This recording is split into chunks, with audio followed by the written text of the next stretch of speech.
নমস্কার বন্ধুরা, Barak panorama news এর আজকে প্রথম খবর। শনিবার রাতে রাষ্ট্রপতি দ্রৌপদী মুর্মুর প্রেস সেক্রেটারি অজয় কুমার সিং একটা জানিয়েছেন। বলা হয়েছে, অসমের রাজ্যপাল গুলাব চান্দ কাটারিয়াকে পঞ্জাবের রাজ্যপাল হিসাবে নিযুক্ত করেছেন রাষ্ট্রপতি।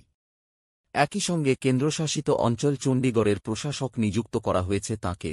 অন্যদিকে সিকিমের রাজ্যপাল লক্ষ্মণ প্রসাদ আচার্যকে অসমের রাজ্যপাল হিসাবে নিযুক্ত করেছেন রাষ্ট্রপতি।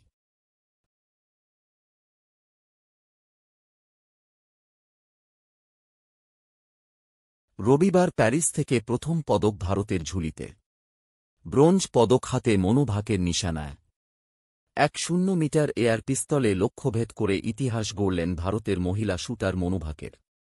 ভারতের প্রথম মহিলা শুটার হিসাবে গ্রেটেস্ট শো অন আর্থ থেকে পদক জিতলেন হরিয়ানার তরুণী।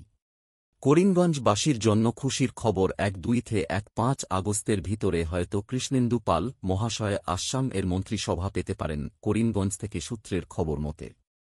পরের খবর। আজ সকালে আবারও আগে নিলাম বাজার ব্যারাজালে একটি ট্র্যাকের অ্যাক্সিডেন্ট হয়েছে।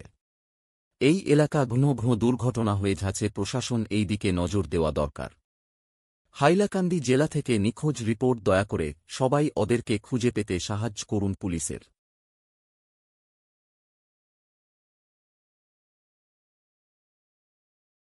বরাক ভ্যালিতে নিখোঁজ রিপোর্ট অনেক বাড়ছে, প্রশাসন যেন বিষয়ে তাকে গম্ভীরভাবে দেখে। আমাদের মাননীয় মুখ্যমন্ত্রী হিমন্ত বিশ্ব শর্মা তৃতীয় শ্রেণীর কর্মচারী এবং চতুর্থ শ্রেণীর কর্মচারীদের স্থানান্তরের বিষয়ে খুব সুন্দর কথা বললেন, তা দেখি। ট্ৰান্সফাৰৰ ব্যৱস্থা আমি কৰিছিলোঁ মই শিক্ষামন্ত্ৰী হৈ থকা সময়ত, আৰু তাৰ এই নীতিটোৰ ফলত বহুত শিক্ষক নিজৰ নিজৰ গৃহ জিলালৈকে উভতি আহিব পাৰিছিলে। আমি যোৱা বছৰৰ পৰা এই বছৰ আৰু চলি থাকিব প্ৰায় more than 40,000 গ্ৰেড 3 গ্ৰেড 4 কৰ্মচাৰীক আমি নিযুক্তি দিছোঁ বিভিন্ন বিভাগে, পুলিচ তুলিচ সকলো মিলি।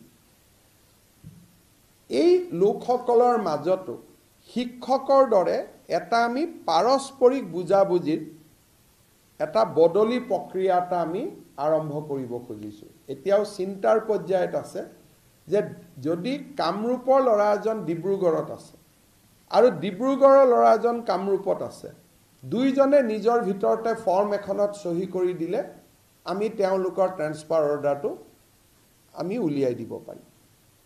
ই অসমৰ বহুত চৰকাৰী কৰ্মচাৰীক সহায় কৰিব আৰু ই 3rd গ্ৰেড 4th গ্ৰেডৰ ল'ৰা ছোৱালী। শিক্ষামন্ত্রী রঞ্জ পেগু মহাশ 2 দিন আগে সংবাদ টিভিতে জানিয়েছেন, নিম্ন প্রাথমিক শিক্ষক আর উচ্চ প্রাথমিক শিক্ষকের 5,500 শিক্ষক নিয়োগ বিষয়ে কি বললেন তা শুনি।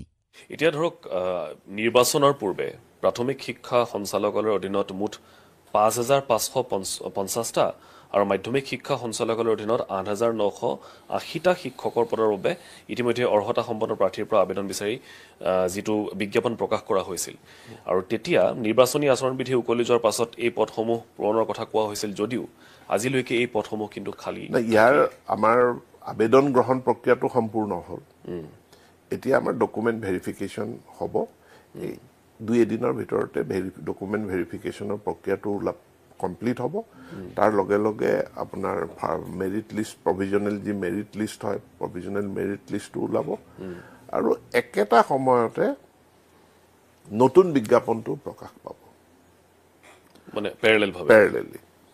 আৰু আমি সময়সীমাটো এনেকৈ কৰি দিম যে যিসকল যদি কোনো মেৰিট লিষ্টত এইখন তালিকাত তেওঁলোক নিৰ্বাচিত নহয়, ইমিডিয়েটলি যাতে তেওঁলোকে দ্বিতীয়টো বিজ্ঞাপনৰ এগেইনষ্টে আবেদন কৰিব পাৰে, কাৰণ তেওঁলোকৰ প্ৰফেশ্যনেল কোৱালিফিকেশ্যন আছে, টেট পাছ কৰি থৈছে আৰু তেওঁলোকে DLED পাছ কৰি থৈছে। মোলৈ বহুত মেছেজ আহি আছে, ছাৰ 2 দিনৰ কাৰণে আমি এপ্লাই কৰিব নোৱাৰিলোঁ। অৰ্থাৎ যিদিনা লাষ্ট ডেট আছিলে এপ্লিকেশ্যন কৰাৰ, তাৰ 2 দিন পাছত তেখেতৰ CTETৰ ৰিজাল্ট ওলাইছে, গতিকে তেওঁ আবেদন কৰিব নোৱাৰিলে। গতিকে পৰ্টেলটো আকৌ খুলি দিয়ক। মই পৰ্টেলটো খুলি দিয়াৰ লগে লগে যিসকলে অলৰেডি আবেদন কৰি থৈছে, মই পৰ্টেল খুলি দিলে তেওঁলোক হাইকোৰ্টত গুচি যাব। এতেকে যিসকলে 2 দিন পাছত বা লাষ্ট ডেটৰ পাছত যিসকলে টেট পাছ কৰিছে, তেওঁলোকে এই আমাৰ আগষ্ট ছেপ্টেম্বৰত প্ৰকাশ পাবলগীয়া বিজ্ঞাপনত তেওঁলোকে আবেদন কৰিব পাৰিব।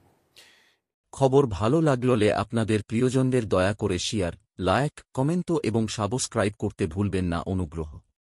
সবাই ভালো থেকো, ধন্যবাদ।